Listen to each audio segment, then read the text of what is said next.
സ്വാഭാവികമായിട്ടും ദേവസ്വം ബോർഡിന്റെ പ്രാവശ്യത്തെ തന്ത്രി അദ്ദേഹമല്ല.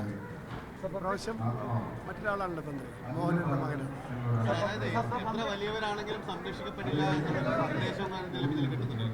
അവനവൻ അർഹതപ്പെട്ട കാര്യങ്ങളേ പറയാവുള്ളൂ. ഞാൻ തന്ത്രി കുടുംബാംഗമാണ്. ഇത്രയും കോടിക്കണക്കിന് വിശ്വാസികൾ വളരെ ആരാധനയോടെ കാണുന്ന ആളാണ്.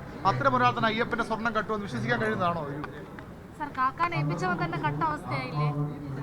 ഈ ചോദ്യങ്ങൾക്കൊന്നും ഞാൻ ഉത്തരം പറയാൻ ഞാൻ ആളല്ല.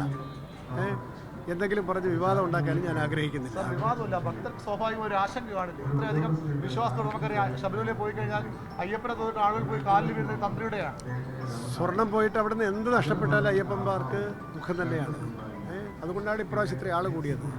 നല്ല വിഷമമുണ്ട്. അതിൽ കൂടുതൽ ഈ അറസ്റ്റിനെ പറ്റി കേസിനെ പറ്റിയൊന്നും പറയുന്നത് നിയമപരമായി സാധൂകരിക്കത്തക്കതല്ല കേട്ടോ.